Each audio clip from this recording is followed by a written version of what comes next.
Sister, you one of a kind. Yes.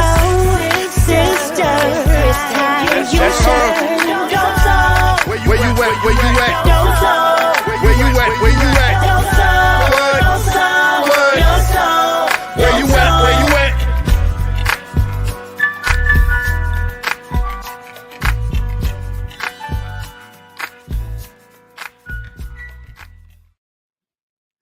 Salute, Nick family. Welcome to the channel. Can you guys hear me? Okay, let me know in the comments if you can't hear me. So for those that don't know me, my name is Stephanie English. I'm the creator of this channel. You may know me from the Queen's Court that I host on Nothing But Nick. Shout out to Simeon Russell and everybody out there, including Andy and Freezy. Hope everything is well with you and yours, Freezy. So let's just get right into this. The Knicks played last night at Madison Square Garden. They played Indiana. This was their second preseason game, and they won 131-114. I got so much to talk about. Today. So the Knicks are now 2-0 in the preseason. Indiana is 1-1. They beat Charlotte, I think, a day before or 2 days before playing the Knicks. They beat Charlotte. They actually blew them out. Charlotte looks like they're going to struggle this season, but we shall see. Grimes was out. Fournier was out. Cam Reddish got the start. So it was Jalen Brunson, R.J. Barrett, Cam Reddish, Julius Randle, and Mitchell Robinson. For them, let me just get to that. It was Halliburton, Buddy Hield, Duarte, Jalen Smith, who I believe came over from Phoenix, and Miles Turner started for them. So I'm going to talk a little bit about my overall observations offensively, defensively, and some miscellaneous observations. But let's just start with the stats and get that out the way. Salute Foxy, salute Worldwide Ed, again, Freezy, Andy from Poland. Appreciate you rocking with me today. So let's just get right into the stats before I give my observation. Obi Toppin, 24 points, 3 rebounds, 2 blocks, 4 3-pointers. We're going to talk more about Obi Toppin. He has his own special segment in the show, so stay tuned for that. R.J. Barrett, 18 points, 3 assists, hit 4 3-pointers, 100% from the free throw line. Now, he only took 2, but he made them, right? That was a focus of his coming into the season. He was 100% last night. He was 100% in the first preseason game against Detroit. Obviously, I don't expect him to complete the season at 100%, but maybe he could get to 80. Jalen Brunson, 16 points, 5 assists, 77.8% from the field, 9 for 9 from the free throw line in the first half. As a matter of fact, the Knicks shot over 96% from the line. We'll talk about that a little later in the show as well. The Knicks shot 44% from the field, 40.5% from three-point line. From Indiana, Halliburton, 20 points, 7 assists, 60% from the field. Mathurin, the rookie, 19 points, 5 rebounds. He hit 2 3-pointers. Buddy Hield, 13 points, 4 assists. He hit 3 threes. And they shot comparable to the Knicks, right? 44.6% from the field, 39.4% from the three-point line. So let's get into my observations on this game. Let's start with the offense. Early in the game, early in the first quarter, I thought the Knicks were back to their old ways, right? Not moving the ball, coming down, pulling up for shots, just basically not sharing the ball. And that was one of my concerns in the first game. How long are they going to be able to move the ball? How long are they going to be able to play with pace without reverting to their old ways? And then that first, I don't know, it's probably like the first 2 minutes. Maybe I got PTSD. I was like, oh, here we go. But they rebounded. And they got back to passing the ball. They got back to playing with pace and sharing the ball. I don't even know who I want to start with first, individually on offense, but I'm going to start with Randle. I still don't think Randle has found his way in this offense. And I'm not going to get on him too much because remember, out of everybody on this team, he has to make the biggest adjustment, right? Going from playing with the ball in his hand, going from being the primary facilitator to playing off the ball, right? He has to make the biggest adjustment, and it's going to take time. Remember when Fournier came to the team last season? He had to find his way, and it took him pretty much the first half of the season to find out that my role on this team, it seems like, is just to be a three-point shooter. And he did that, right? So it's going to take Randle some time to find his place in this offense. What I did see was that he is willing to play off the ball. Multiple times he got the rebound, passed it to Brunson, and went up the court. Brunson is the primary ball handler on this team, and for good reason, right? He makes good decisions with the ball. He can get his shot anytime he wants. He shares it. He moves it around, right? Randle last night, this is why I think he's going to struggle playing off the ball. He's not a catch and shoot three guy. He's just not a good 3-point shooter as well, right? So if you're playing off the ball, and there's multiple ways to play off the ball, but one of them is to be a good catch and shoot guy. And maybe from the mid range he is, but from that 3-point line, he's not. I think he got like 3 or 4 clean looks behind the 3-point line, and he wasn't able to hit him. And I know that's something he's been working on through the summer. Maybe it'll come later, but I felt that he really struggled on the catch and shoot three. When he really got into his groove, if you notice, it was when he was playing the way he usually plays, which is take the ball off the rim, go, downhill, go into the post, face up, and he did that multiple times in a row, and he was able, he was able to get going, but the offense stalled, right? And sure, when he had the ball, he's not a selfish player, in my opinion, right? He hit RJ, a few times. He hit Cam, but you could tell he was in his wheelhouse. Like this is where I feel most comfortable. Whereas the first game, I thought he did a better job playing off ball and playing within the flow of the offense. And I think it's something that the coaching staff is going to have to make a concerted effort to do, which is to call plays for him, to get him the ball in his spots. I saw more of that in the first game. They moved the ball around, they hit him in the post. They moved the ball around, they hit him in the mid post. It was in the flow of the game. Last night it wasn't. But like I said, for these preseason games, I'm not getting too high. I'm not getting too low on any individual player or on the team overall. We're going to have a larger sample size before we, get really down on a player or on our offense or defense, or we get really high on the play. We got to have a larger sample size. So I'm not too worried, but I do see that is something that is going to take some time for Julius Randle. And our offense can stall at times while he's trying to find his way. Let's see what the chat is saying. Shout out to Sherwin. Shout out to Hawkeye. Shout out to Delano Steele Jr., Pudge Nice, who says he refuses to post up if his shot isn't going down. That's a good point. Randle closed the game in the third quarter. Yeah, I mean, you're right, because it was, at some points it was a really close game. And that's one of the good things about this team is that there's so many players that can score, so many players that can get in the lane, get deflections, get steals to get the Knicks offense going. So even if we're down, if we're stalled a little bit, there's so many players, any one of them, I should say, that can help get the offense back going again. And you're right. It definitely did help us, open the game a little bit. Shout out to C-Mac.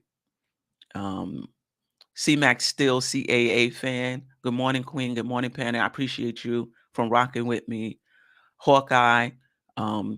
Obi's athletic. Randle is not. We got to get rid of one of the lefties. We'll talk more about Obi Toppin, who I spoke about the first game, who I was impressed with, and he didn't disappoint this game either. Offensively, let's talk about Reddish. He played 21 and a half minutes. He started. He had 2 points, 2 steals, 1 for 7 from the field, 0 from 2 from the three-point line. Listen, he played well defensively. He got into the passing lanes. Offensively, his shots just didn't fall. I felt like he played within the flow of the offense. He took some good shots. He just did not shoot well tonight. It's unfortunate because this was an opportunity for him to ball out and maybe, solidify or even snatch a role in this rotation. He'll get another opportunity. Like, I'm not gonna, overplay this or overstate this. It was just an opportunity that didn't go well. He'll get another opportunity. I think we play next week, Wednesday, the same team, Indiana, at Indiana. Maybe Grimes will be back by then. Maybe Fournier will be back by then. Maybe not. But before it's all said and done, Reddish is going to get another opportunity. So I'm not going to make too much out of him defensively. I know some people say he looks like he's just, I don't know what the word, lagging on the court or whatever. But I just think that, he's a smooth player. He doesn't look like he's, playing out of his mind, but it doesn't mean like that he's not playing hard. He's just smooth, like that. And I always say that about Kevin Garnett. When you watch him play, and I'm not saying he's Kevin Garnett by any stretch, but he's a smooth player too. When you watch him play, it doesn't like he's playing on fire. He's just smooth. And when you smooth like that, it does come across as if you're not putting in a lot of effort. But I'm not going to get down on Cam Reddish. He'll get another opportunity. But I just want him to just hit his shots, hit his shots. RJ Barrett looked okay offensively. That catch and shoot is on point. He took 7 3-pointers. He made 4 of them. Most of them was off the catch and shoot. He didn't shoot that well. He shot 40%, which is on par with what he shot thus far in his career. But again, he was very efficient in his first game. I'm not getting too high and too low on a player making sweeping opinions off of 2 preseason games. He wasn't as efficient from the field, but that 3-point shot looked great. He went to the line twice. He made both of them, so that bodes well that maybe his free throw shooting can get up to, to 80%. He's not shooting that well off the dribble, at least thus far.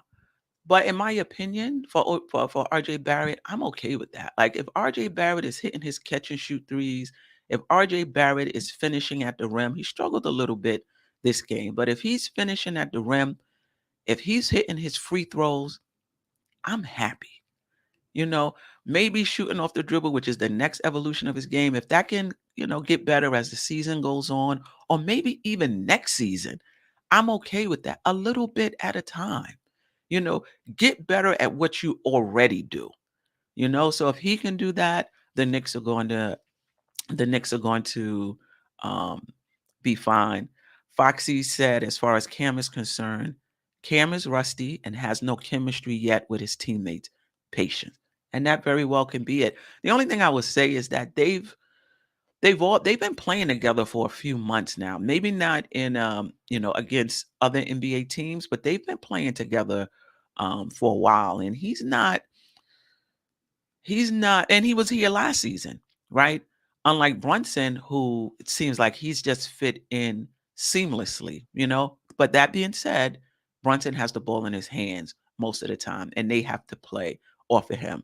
So that's that's a good point. Foxy. Who else I want to talk about offensively before I get to the defense? Mitchell Robinson played 19 minutes. He had 10 points, 9 rebounds, 5 defensive rebounds. Mitchell Robinson is watching NBK and Dope Soul Sports Talk, because I talk about that all the time. I appreciate his offensive rebounding, but I need some more defensive rebounds. And in 19 minutes, he had 9 rebounds, 5 of them defensive, 4 of them offensive. He didn't have a block, but that was okay. He impacted the game.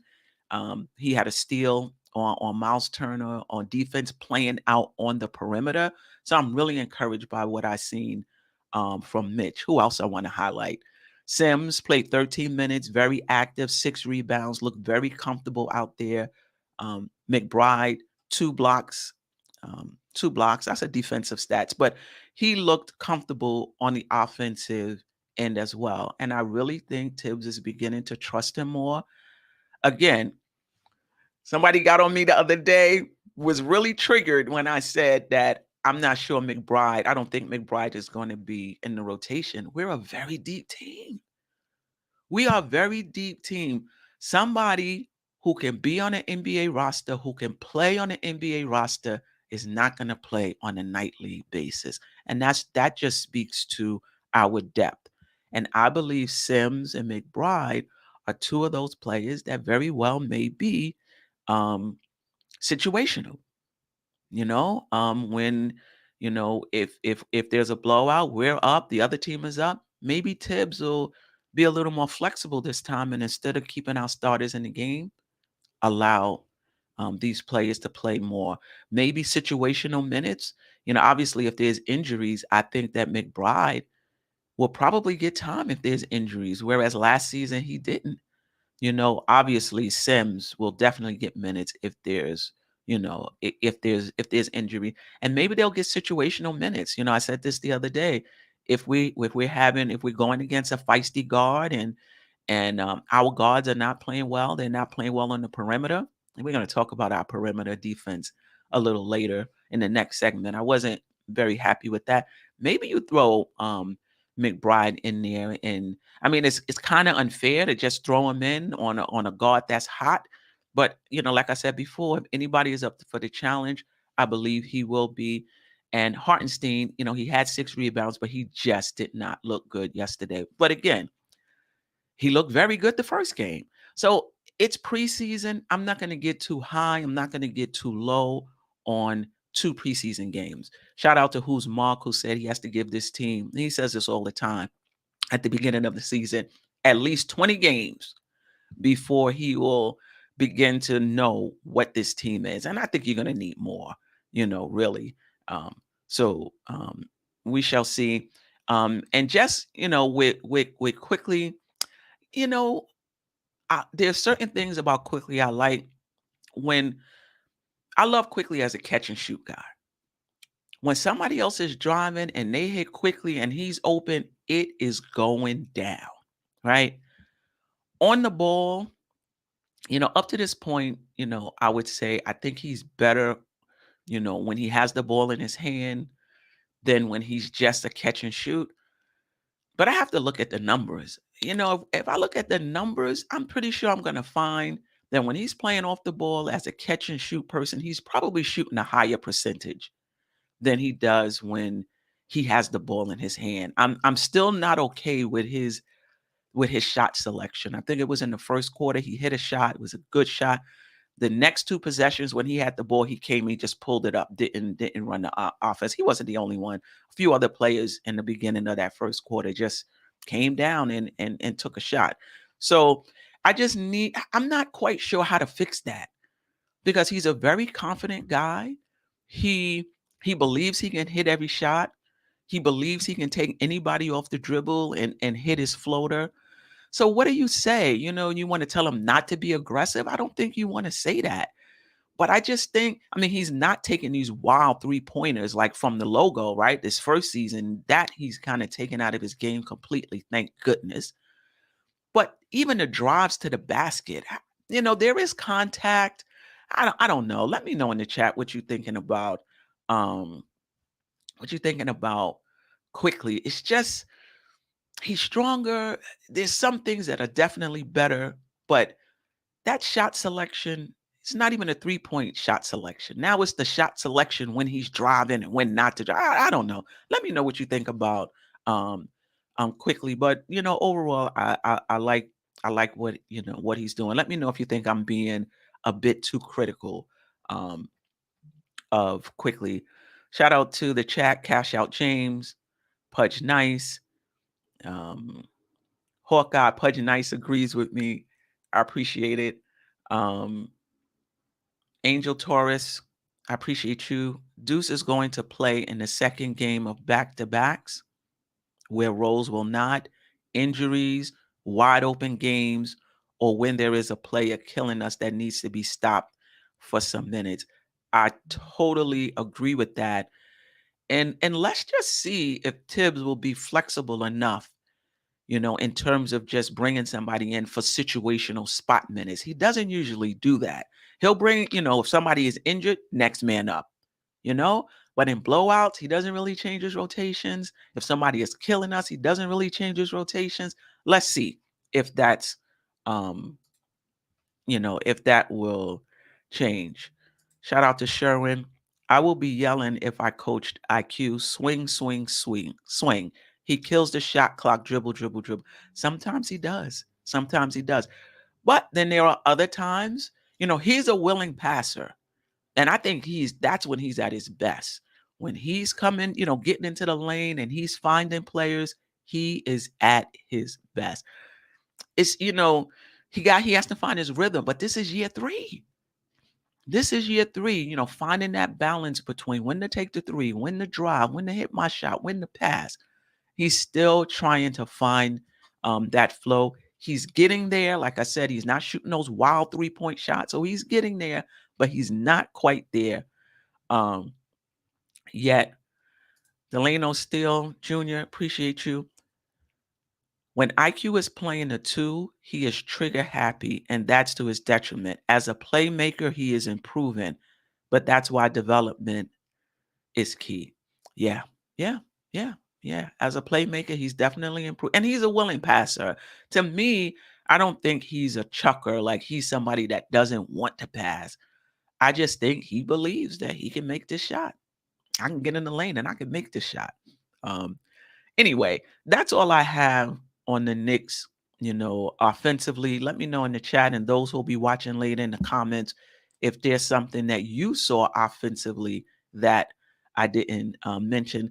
Let me get to defensively, and then we'll get into the next segment. I'm not going to talk too much about Obi Toppin because I have an entire segment on Obi Toppin coming up next. He's the player spotlight. So we'll talk about all things Obi Toppin after I talk about the defense and some other miscellaneous things that I saw last night. So don't worry. I'm definitely not glossing over what Obi Toppin did last night. Defensively, I didn't think we were as sharp. Now, this team is a little harder to be sharp with, right? Because they have multiple players who can put the ball on the floor. And I just thought the perimeter defense was okay, but I felt like they got into the lane a lot, no matter who was guarding them. They got into the lane a lot. And once that happens, now your defense is in rotation. And now somebody is going to get an open shot, whether they hit it or not. Brunson was okay defensively, but he was another one. His guy was getting into the lane. And some of it he was getting picked off. But this was for pretty much every Knicks player. At one time or another, they were having a difficult time containing the guy they were guarding on the perimeter. Once they get in the lane, now somebody has to leave their guy to pick up that one. Now you left your player open. Now somebody else has to rotate over. And I just thought that there were multiple times last night where the Knicks were scrambling, trying to cover open players because one person was able to get into the key. So our perimeter defense wasn't that great last night. That's what I saw. Let me know. Maybe you guys saw something different and you thought it was on point. I didn't think our perimeter defense was okay. Obi and McBride with 2 blocks, Obi with the steal. And listen, Obi's block was coming on rotation. And what that tells me is that defensively, Obi is locked in. He's much better, at least in the two games that I've seen thus far, as a team defender. He knows where his guy is. He's feeling for him. He knows where he is. He's not just so focused on his guy that he doesn't know what's going on the rest of the court, because he was able to come over and get that block. And then that tells me that he was tending to his guy, but he was also aware of the entire defensive scheme. And he was able to come over and get that block. So I really liked what I saw from, Obi Toppin these two games, defensively. And McBride is McBride. I mean, is he 6 feet tall? And he had 2 blocks. Talk about somebody that, that's locked in. All of that being said, offensively and defensively, I need to see more of this team before I can say we're a team that moves the ball. We're a team that plays with pace. Because you remember preseason last year, we moved the ball, we played with pace. That first game against Boston that we won in overtime, we looked like Golden State. So I just, the sample size is really small right now, but I'm really encouraged by what I'm seeing offensively and defensively. Though when things get tight out there, it's so easy to revert to bad habits. So let's hope that doesn't happen. And the last thing I want to say in terms of my my observations of the game before I get into the player spotlight, and we talk more about Obi Toppin, was I like how Tibbs mixed up the players. Now, this could just be because it's preseason, and maybe he wanted to see and get some stats on particular lineups because that's something that he says he does often. But you saw Brunson in there with Obi Toppin. You saw RJ in there with the second team, and we've seen that before. But you just saw different players in together that you don't necessarily see. Second game in a row where it was an expanded rotation. I don't think that continues in the regular season, but still, that still shows me a little bit of flexibility on Tibbs' parts because he'll lock in the rotation in preseason. Oh, we got to get our chemistry together. These guys are not used to playing together. We got to get them, and the rotation is locked in preseason. So it's just good to see more players playing, getting looks, playing with different players. Hopefully that's something that continues. Hawkeye, does that even need to be said that Cam is better than Hunt? I mean, that remains. I mean, that's not, yeah. All right. Let's get to Obi Toppin last night. Matter of fact, last night, Obi Toppin with 24 points, 3 rebounds, 2 blocks, shot 71% from the field. He took 14 shots. He made 10 of them. 57.1% from the 3-point line. He took 7 3-pointers. He made 4. Now, you can focus on the stats. That's fine. Like Obi Toppin is not going to shoot 57% from the 3-point line, right? But that's not the point for me. If you're watching Obi Toppin, you can see that he is a totally different player than he was from last year. Okay. So I don't want to hear those who are saying, this was Obi Toppin last year. It was not. It was not. You could tell that he put in major work on his game this season and is paying off early. This was a second game where out on the wing, he put the ball on the floor and worked his way to the basket for a layup. Last game it was baseline extended on the right side. This time it was on the left side from the wing. He's comfortable with the ball in his hand. He's comfortable putting the ball on the floor, right? He's still rim running and giving us those transition points and stretching the defense vertically. He's still giving us that, but he's giving us more. His 3-point shot now, I don't think it's going to be 57%, but if it's 35, players are, the defenders are going to have to respect him out there, right? That opens up now when they close out on him hard because he's shooting the 3 at a respectable rate. We already see that he's comfortable putting the ball on the floor, right?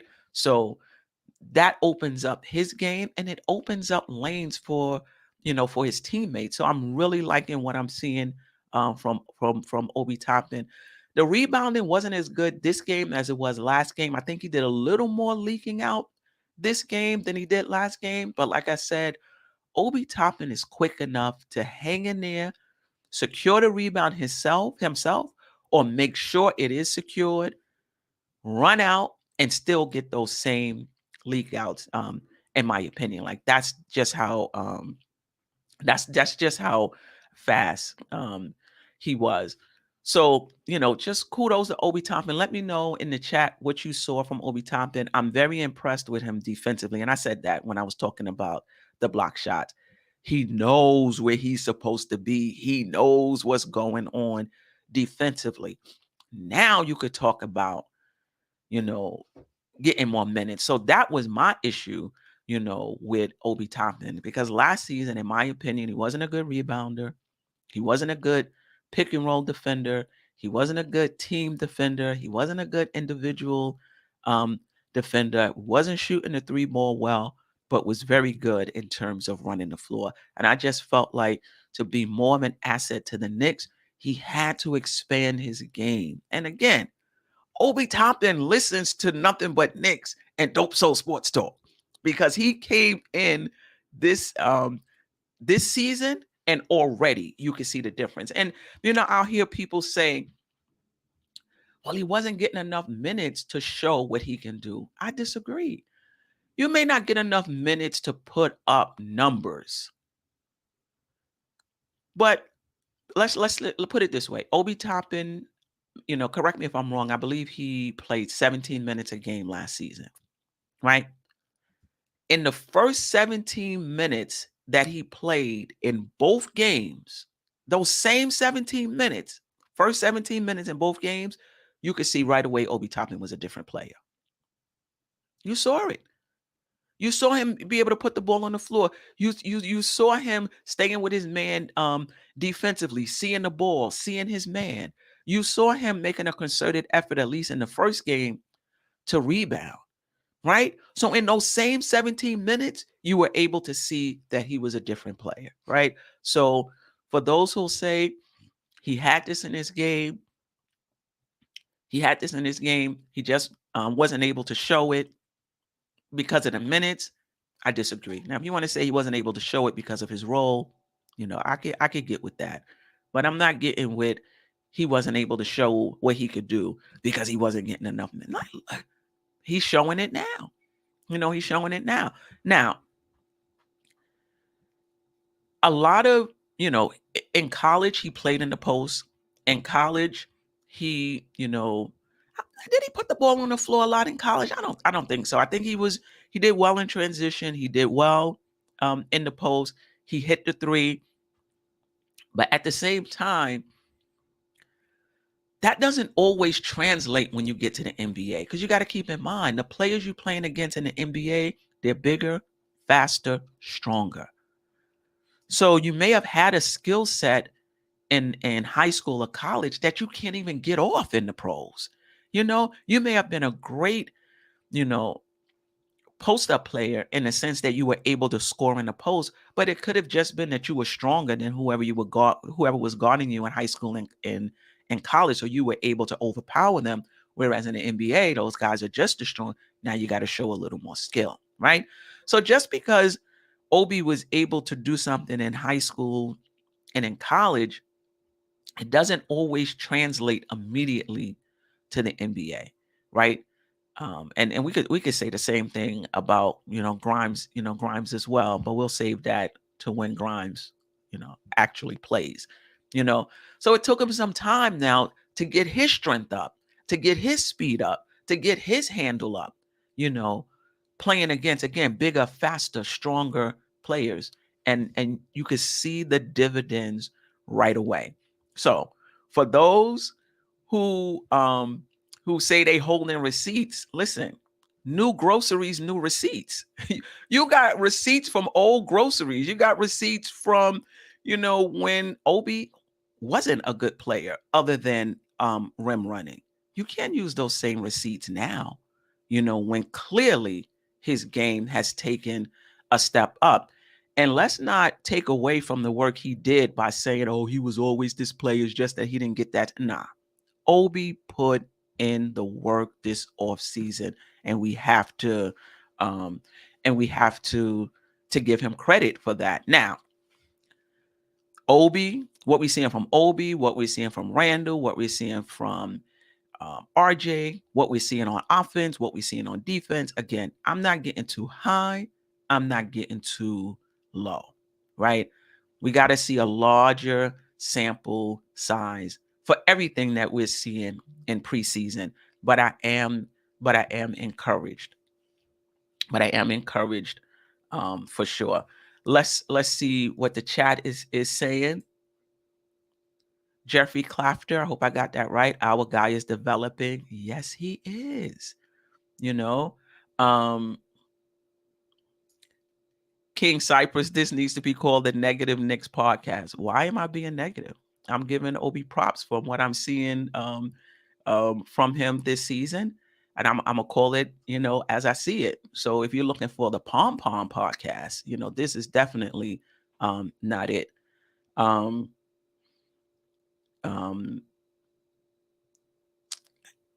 Yeah, I mean, the Obi obsession is strange. Listen, this is throughout the history of the Knicks. Like, there are some players that we just fall in love with. Obi Toppin is one of those. Frank Ntilikina was one of those. Let me know in the chat who else, was like that. But what I'll say about Obi Toppin, which you can't really say about Ntilikina, is I see the development in Obi Toppin from year 2 to year 3. Right? And with Frank, I didn't see that. And we were still obsessed, if you want to use that word, with him. Jeffrey, preseason doesn't matter, but it can be useful. I don't know if I would say it doesn't matter, but what I will say is that the sample size is small. Like we really have to see this team, not just Obi Toppin, but we really have to see this team, throughout the course of a season. We have to see, is the ball going to move?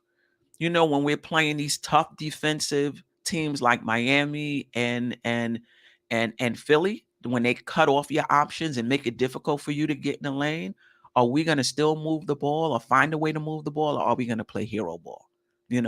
Is our defense going to look, this good, when we're playing against really good offensive teams? I think so, because last year we were a good defensive team. So I think that will, I think that will, get better as well. So the preseason is for us to kind of see what players have been working on, what we've been working on as a team. And then now we have to see, is this going to continue once the regular season starts? And I hope so. We shall see.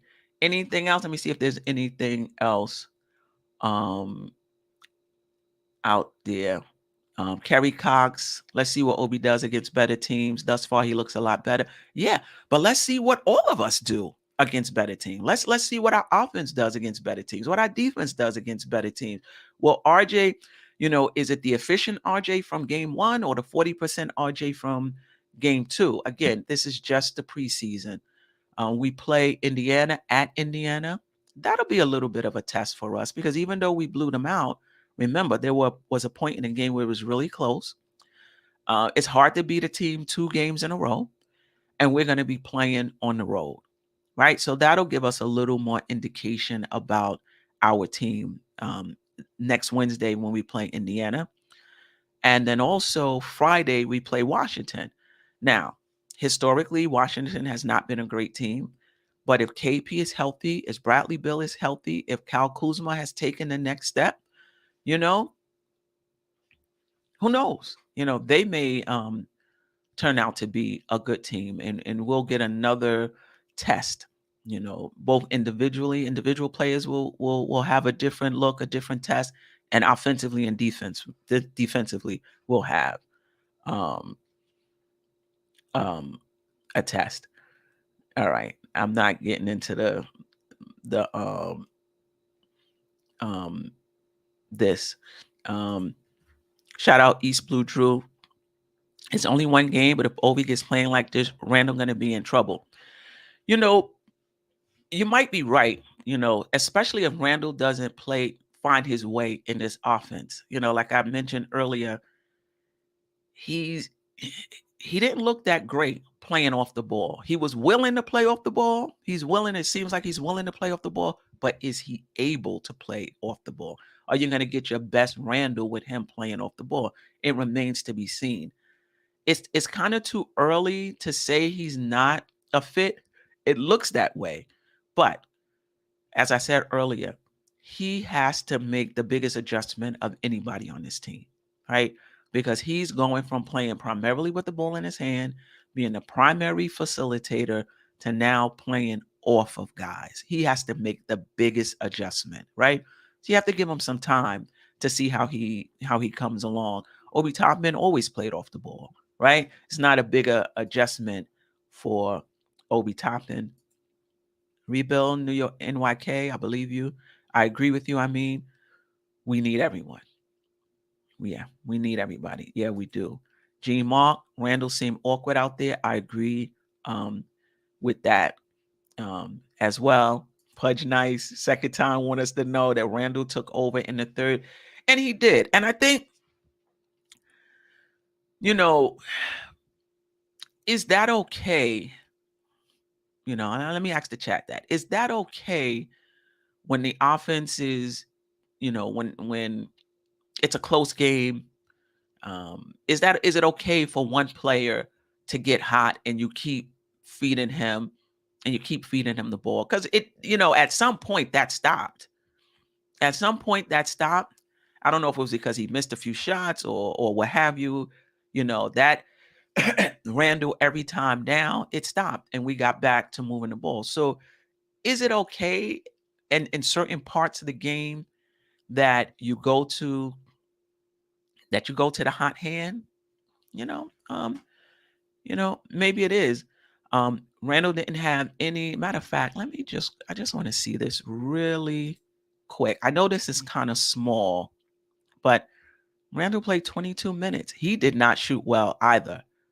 He was, yeah, we got to get better shooting wise. Emmanuel Quickly was 5 for 12. RJ Barrett was 6 for 15. Julius Randle was 4. Is this the right game? Was 4 for 11.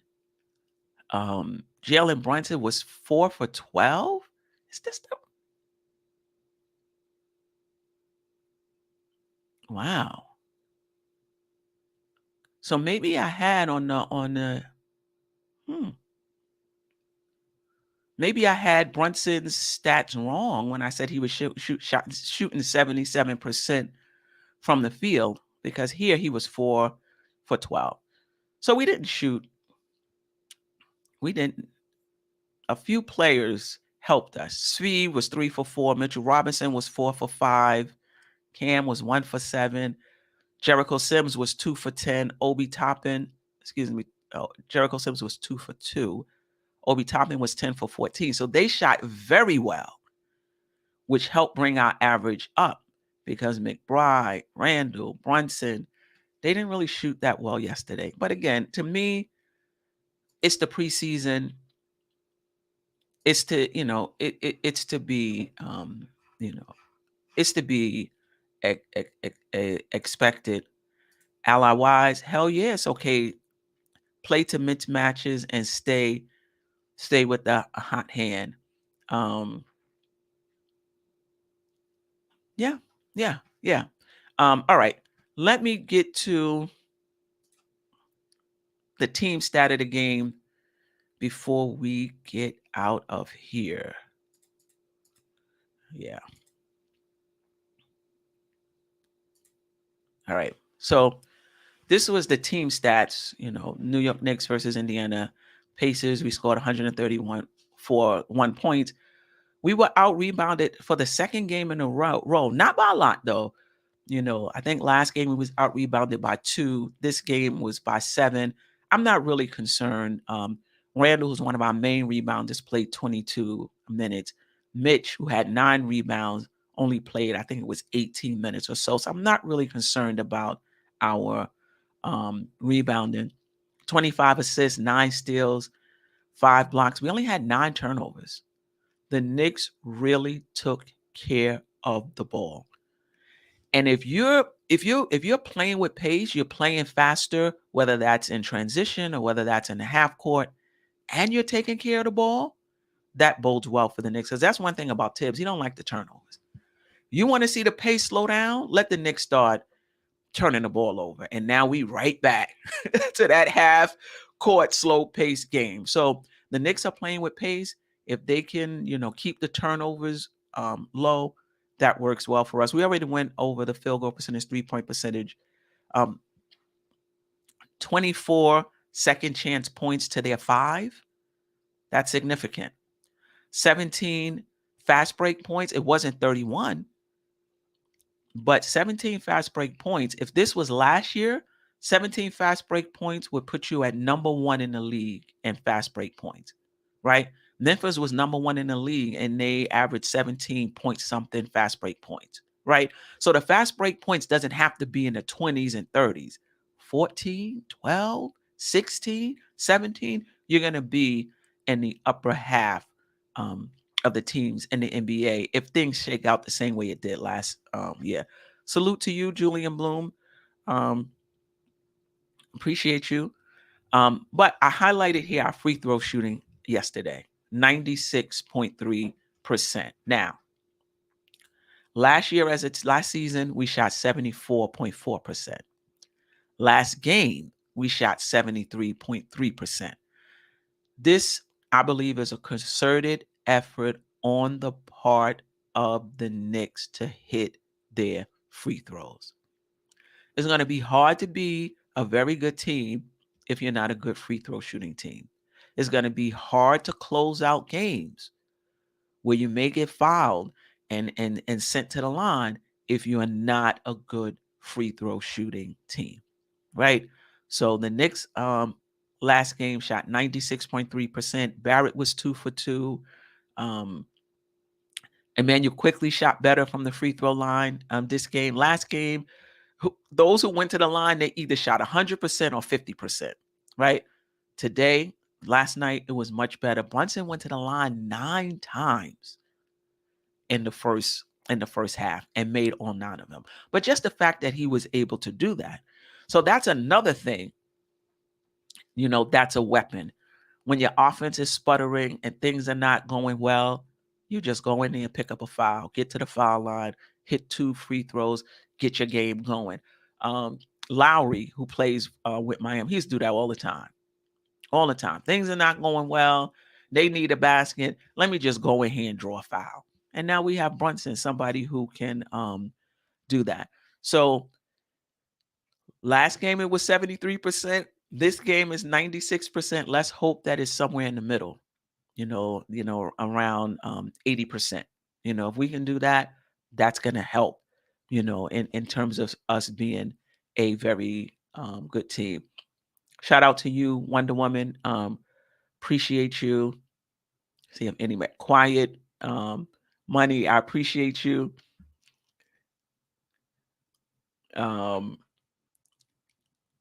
Delano Still, I appreciate you. Manuel Panelist, even though I disagree with you, I still appreciate you rocking with me. I don't think I'm a Debbie Downer. I'm gonna call it how I see it. This is not the Pom Pom Podcast. I'm sorry. So if you're looking to come here and for me to just say everything that's right and we're going to the championship, you're not gonna get that here. Not after 2 preseason games. I like what I'm seeing from the Knicks, but it's a small sample size. Let's see if we're able to continue to do that. All right. I think let's just go on to our next game. And again, all of these other stats here will become more relevant once we start playing regular season games, conference standings, offensive, defensive rating. But right now in the preseason, the Knicks are 2-2. Indiana is 1-1. We play Indiana again next week, Wednesday in Indiana. And, there's things that I'm looking for. Can we beat them 2 games in a row? That's not always easy. Can we continue to move the ball? Will our perimeter defense will be better? Will we continue to play, with pace? they're going to be ready. They got blown out, so they're going to be ready. They're going to come with their best game, so that'll be a little bit of a test for for the New York Knicks next week, Wednesday. And I'll be back next week, Thursday morning, giving you my takes on the game. All right. So let me just set up my week. What my week is is going to be. I appreciate you all for rocking with me today. Cash Out James is trolling Andy, asking him did he miss Fournier. So Monday, for those who don't know, I'll be on a Nothing But Knicks channel hosting the Queen's Court. So on that weekly show, we basically talk about, it's a weekly review. We basically talk about the games that the Knicks have played within that time span. So next Monday, we'll get back to our regular format and we'll be talking about these 2 preseason games, or we'll be talking about it with a panel, right? So catch me on Nothing But Knicks, Queen's Court, this coming Monday, 8 o'clock. We'll be talking about the Knicks preseason game, what we've seen so far. You've gotten my takes on it. This will be with a panel, so you'll get a chance to see what others are saying. Tuesday, I'll be back on this channel. Our Tuesday show, Just Kicking It, or as I like to say, Just Nicking It. That'll be Tuesday with Jarrell, TSUNAMI, and Staffer, and whoever else shows up and wants to join. Ron Cleveland, man, made an appearance last week. That show, probably in November, will be moving to Thursday because the Knicks just have so many games on Tuesday. We would have to reschedule so many times, and I think the Knicks only have like 4 or 5 games on Thursday.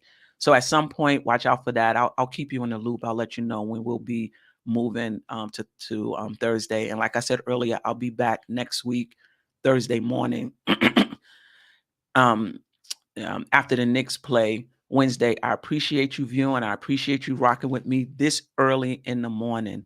I really do. The merch store is open. What's going on? I'm not monetized. This is why I'm always drinking on the show.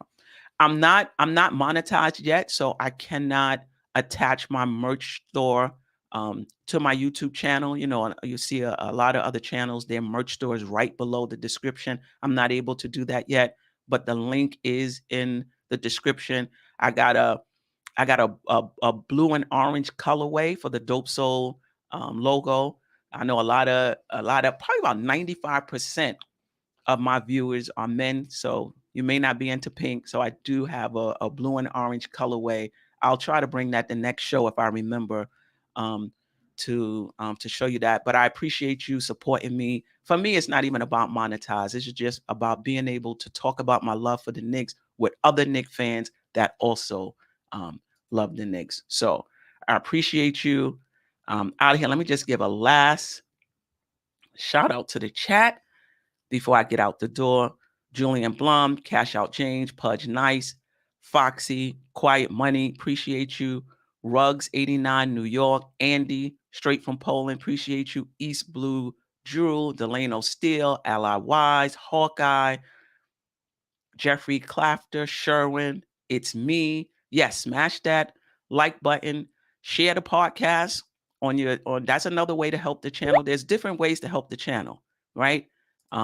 Sharing it on your Twitter account, telling somebody else about it, commenting in the chat, commenting afterwards. All of those things help the channel. And of course, if you haven't already, please subscribe to the channel, hit the notification button. There's sometimes I just may want to go on live, so you'll get that notification. I hope I didn't miss anybody. C-Mac, appreciate you. Manuel Pomales, I appreciate you. Kerry Cox, hope I'm not missing anyone. Ally Wise, Rebuild NYK, Building Blocks, I appreciate you. Eddie F, I think I got everybody. King Cypus, I hope I got that right. I appreciate you. Cash Out James, I think that is Gene Mark. I think that is everybody. If I missed anybody, my apologies. I will see you guys Monday on the Queen's Court. Next Tuesday, just nicking it. Dope Soul Sports Talk. Sister, you one of a kind. Yes. Oh, sister, it's time you That's shine. Dope Soul. Where you at? Where you at? Dope Soul. Where you at? Where